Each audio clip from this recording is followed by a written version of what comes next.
Teaching number 173. You are no longer children on the spiritual path, you are evolved spirits. Do you know what spiritualist means? I will tell you in a short sentence. Spiritualist means disciple of the Holy Spirit. You will all be great when you achieve true humility, when you practice true love. As long as evil exists in your heart, you will not be able to win the reward that I have promised you. That is why I come to teach you, to correct you and to wash you in the pure waters of the river of life, so that you are worthy of coming to me. I will correct your faults with love, I will lift you up when you fall, I will comfort you in your sufferings, I will not allow you to get lost, I will never abandon you. I will take you by the hand along the path of perfection until you reach my kingdom. If you have not watched, I have watched. It is with you my mercy and my grace so that you overflow with love for the other peoples of the earth. I have taught you to render pleasing worship to my divinity. I have manifested myself in word through your understanding, through intuition and revelation. I have also spoken to you through my spirit realm. I have manifested myself as a father in each of your trials, pains and vicissitudes. I have received tribute from all the worlds, from all the heavens. But when I have turned my gaze to this planet, I have scrutinized all the sects and religions and I have only received pain and I have received materialized worships that are inappropriate for this time. But I pour out my grace and my love on everyone and I receive the good seed. I have directed my gaze among the spiritualist people and I have also found your worship imperfect. I have communicated with you through human understanding to show you the way, and I have said, spiritualize yourselves, strip yourself of all that is superfluous. I have come to free you from idolatry, fanaticism, materialism, erasing traditions and rites with my teachings, because you have added something of your past customs to my doctrine, you have introduced into them the traditions and rites rooted in your heart, and that were inherited from your ancestors. You are the Israelite people to whom I am speaking through human understanding so that after 1950 you may communicate with me spirit to spirit and teach the world true worship. Prepare your children, because it is the generations of tomorrow that will arise sowing my truth without a mixture of fanaticism or idolatry. How great and beautiful is my doctrine and how far it is from the superfluous. Analyze so that you do not fall into fanaticism. The time will come when you can understand it clearly and you can reach the beyond with your thought. How beautiful it will be when you have achieved that spirituality. Then you will recognize that your delay was great, even having the Master as your teacher among you. You will also understand the reason for so many tests, purifications and vicissitudes. Do not fear the world, illuminate its path with the light of your spirit, dematerialize it and strip it of its sin. I do not come to distinguish you in classes, these differences disappear when you are before me. I do not humiliate the one who is well dressed because he does not intend to humiliate others with his attire. I dignify the poor and feel them together with the one whom they have always seen as superior, and from this spiritual meeting I give birth to true brotherhood, giving you all the same word. Because just as in the wise man there can be a spirit of low elevation, a great spirit can be found in the humble, but this is only contemplated by me. That is why I invite all races and tribes to listen to the same word so that you all may be the disciples of the Holy Spirit. The year 1950 will come, but my spiritual realm will not depart from you. They will no longer have access to your mind, but they will continue to protect and inspire you. I will vibrate and speak through the mouths of those who are prepared. I will open the paths so that you can get up to give the good news to humanity. If you have communicated with your Father and with your spiritual brothers, how are you not going to cross the land and the seas to communicate with your brothers of other races and other languages? I will give you power and the universal language, which is love. I want you to be a clean mirror, an example worth imitating. I don't want you to be just another sect on earth. I want you to be the safe harbor for the shipwrecked, a star for the lost in the desert, a tree for the dying and tired traveler. To assist you in the fulfillment of your mission, I bless you, beloved people. I see the eagerness with which you gather to await my word. You do not wish to miss one of my lessons, for in them you find the sustenance that strengthens the spirit and revives the body. You are convinced that there is no inheritance comparable to that which knowledge in this work gives you. In this word you have found resurrection and life and you have given yourselves over to it, as does the castaway when he comes to discover a boat. Human life is like a storm and you want to save yourselves from being destroyed by wars, by unleashed passions and calamities. You want to live in peace, you desire a world of justice, you dream of the brotherhood of men, and for this reason, when listening to my word, you discover in it the divine promise of that world that you yearn for. You have gathered around this manifestation to feel safe, prepared and waiting to reach me, purified by your good deeds. I bless this generation that knew how to listen to me and believe in my communication, as I will bless future generations that elevate their worship and practice within true spirituality. My teaching will be heard again by humanity, but it will not be because my law has returned to men, because it has always been written in their conscience. It will be men who return to the path of the law. This world will be a likeness of the prodigal son of my parable. Also like him, he will find the father in his place, waiting for him to embrace him with love and sit him down to eat at his table. The time for this humanity's return to me has not yet arrived. It still retains part of its inheritance, which it will have to squander on feasts and pleasures until it becomes naked, hungry and sick, to then raise its gaze towards its Father. From cliff to cliff man descended spiritually to the point of denying me and forgetting me, to the point of denying himself by ignoring his essence, his spirit. Only my mercy will be able to avoid men the pain of having to retrace the path to return to me. Only I, in my love, will know how to place the means for my children to find the saving path. Does not your heart fill with joy, thinking that you have your Father's house in sight? And are you not moved by the moral and spiritual tragedy in which the peoples of the earth live? Ah, if you had already understood the mission that you have to fulfill at this time, how you would worry about your brothers and how you would forget your own sorrows. But I see that you still do not have an idea of the gifts that each one possesses. How are you going to unite to let humanity know that salvation is near? Certainly the mission of one is not that of the other, but you must unite so that in harmony all of you come to form a single body and a single will, and thus unified in the fulfillment of my law of love, you will fight for a better world.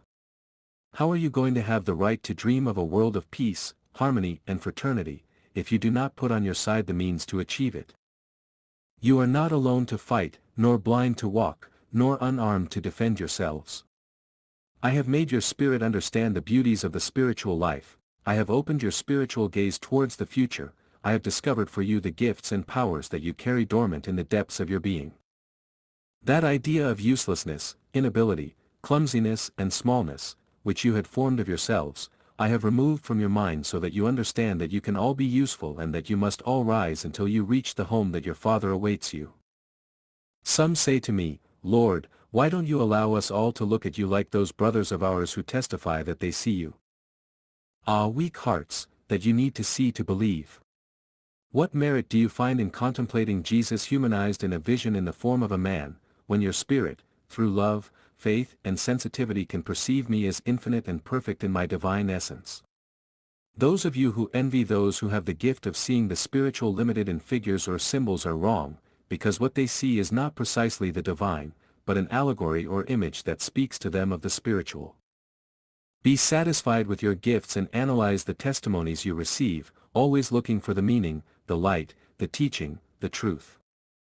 Carry your cross to the end with patience and resignation, and then it will be my law that lifts it from you, when you arrive before the doors of that home that I have promised you, where you will come to enjoy true peace. Now you are the travelers, you are the soldiers and fighters who are in pursuit of an ideal, who are after the conquest of a better homeland.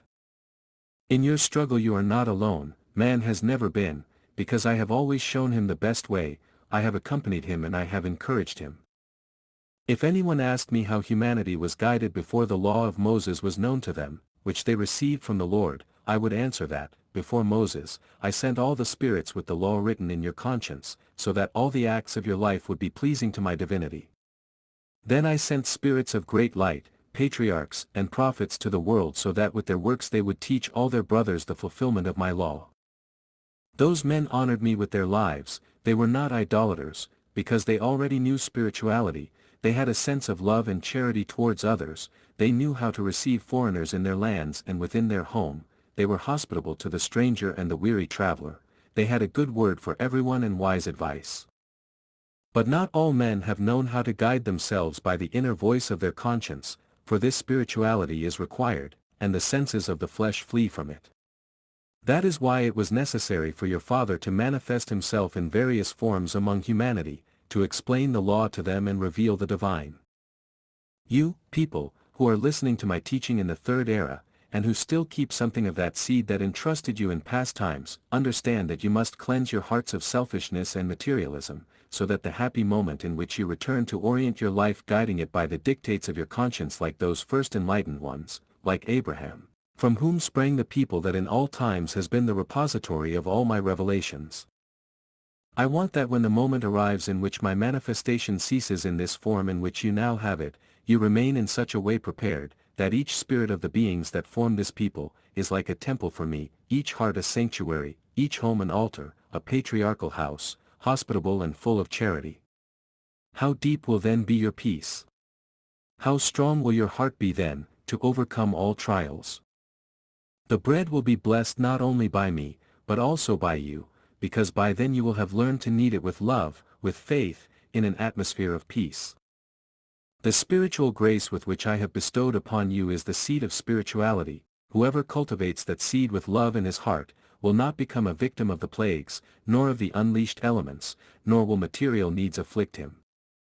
You must not expect these days to come to you by themselves. No, people, you, with spirituality, must make them happen, so that you can see their wonders and know how to appreciate how much the Spirit is capable of when it manages to rise above the silt, dust and mud of a materialized and impure life.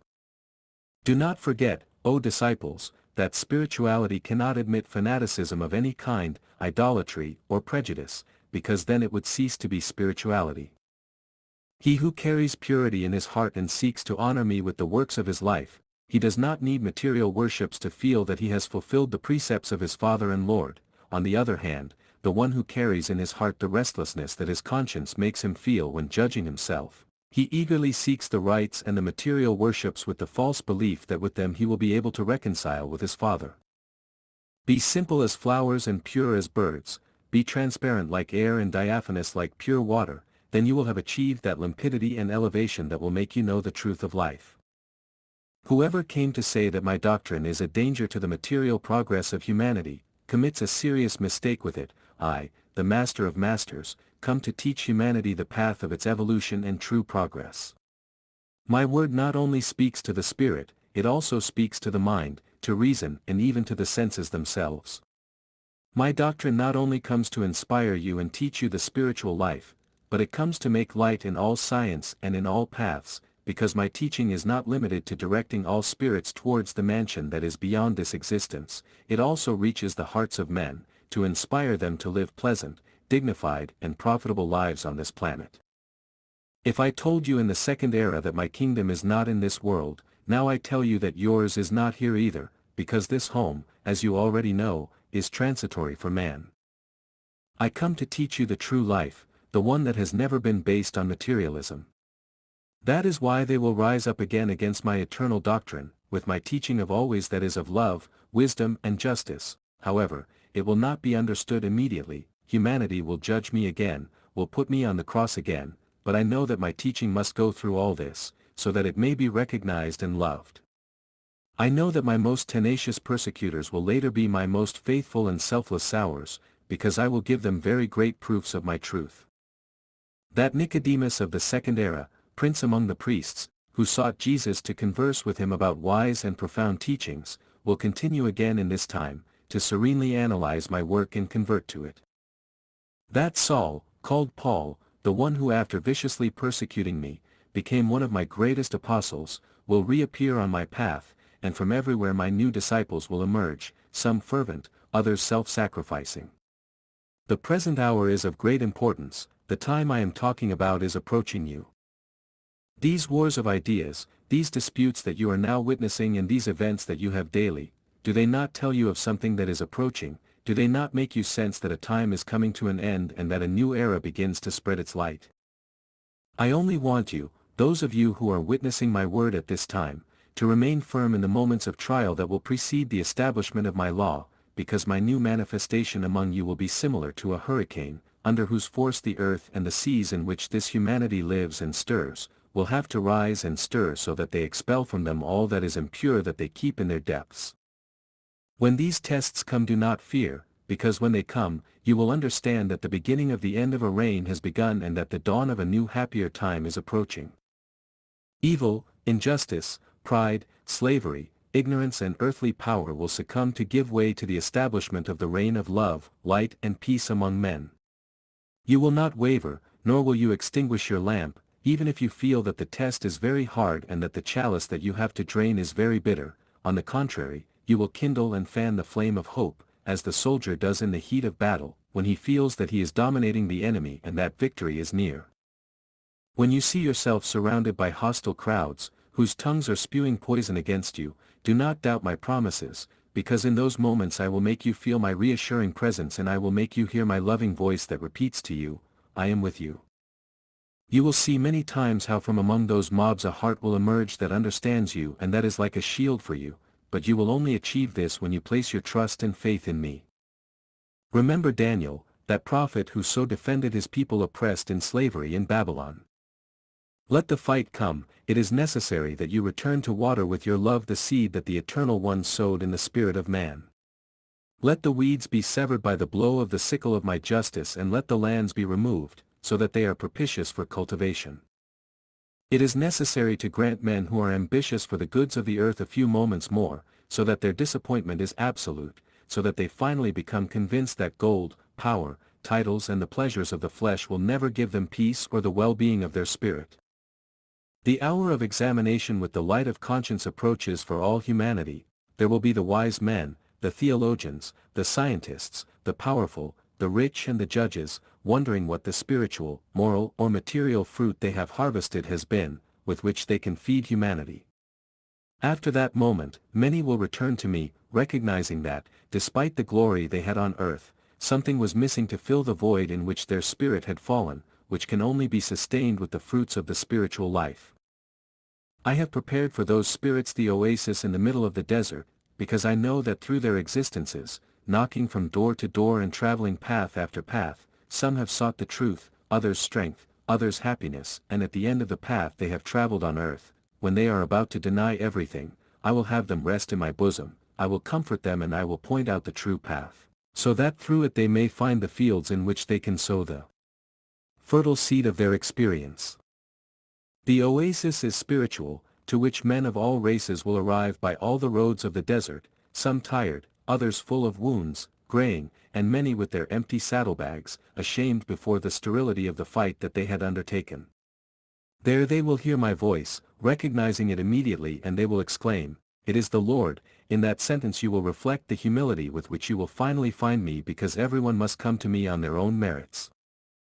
That hour of infinite sweetness, of reconciliation and humility, will also be of divine forgiveness for the prodigal sons who finally return to their father's house in search of the one who gave them life and inheritance. You have designated this day in November to remember the beings who departed for the afterlife. As soon as dawn breaks, many spirits rise in prayer for those they call their dead.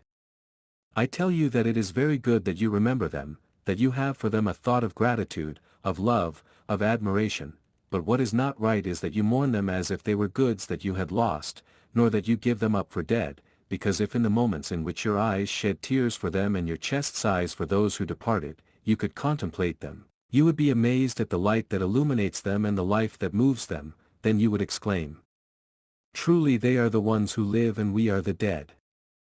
Truly, you live confused when you cry before an inert body, while you forget that a spirit vibrates and throbs. If instead of dedicating this tradition to them, consecrating one day to those who pass to the spiritual life, you were always united with them by the bond of prayer, their invisible but real presence in your life, and their beneficial influence, they would be felt by you throughout your existence, in your struggles, in your trials and also in your kind moments. And those beings, for their part, would have the opportunity to work in your works and noble enterprises, with which they would acquire more light. I said at that time, "Let the dead bury their dead," and if you carefully and lovingly analyze my words, you will see how right I was to tell you. All of you carry in your heart and before your eyes, the last image, the material vision of your loved ones. The one who departed from his body in childhood, you remember him as a child, the one who left this life in the old age of his envelope, you remember him as an old man, as well as the one who detached himself from a body exhausted by pain or in the midst of painful agony. This is how you always remember them. And it is necessary that you meditate about the difference that exists between what is body and what is spirit, so that you understand that where man dies, the spirit is born to a new life. Where it stops seeing the light of the world, then contemplates the divine light that illuminates the eternal life of the spirit. Once I told you that man was an idolater because of his material inclination, and in the worship for his dead he gives palpable proof of his idolatry. But my doctrine, like a dawn of infinite beauty, has appeared in your life, dispelling the shadows of a long night of ignorance in which men have lived confused, and this light ascending towards infinity, like a divine star, will radiate its most beautiful lights on your spirit in a preparation that will take you with a sure step to enjoy that life in which all of you will be able to penetrate through your elevation. You will no longer be those who cry bitterly for those who have departed to go and dwell in a better life, nor those who, being already in spirit, cry for those who have remained, or who cry for having left the body that for all serves as a covering for a lifetime. There are beings who suffer in anguish when contemplating the disintegration of the body that they loved so much, but you must be the ones who, when contemplating that the end of a mission carried out by that human body has arrived, raise a hymn of thanks to the Creator. Today I come to excuse you, to forgive you of all your mistakes, and at the same time to show you a page of the divine book of life, where you can illuminate your spirit and your mind so that you do works worthy of those who have taught you. You are assuming a great responsibility before humanity, and as you receive more and more lessons from me, that responsibility is increasing, because you are the people who must speak spirituality to men. I will leave implanted among you the perfect way to communicate with me, without rites or idolatrous forms, simply from spirit to spirit. This blessed seed that is already in your heart, will be the bread that you must share with your brothers, and will also be the spiritual heritage that you bequeath to your children. When I told you, love one another, I did not mean that this should only be between humans, but even from one world to another, but now I tell you that, when you think of those you say have left, do not feel them distant or imagine them insensitive. Do not love the dead, nor remember the dead, you should only recognize them as alive, because they live in eternity. My peace be with you.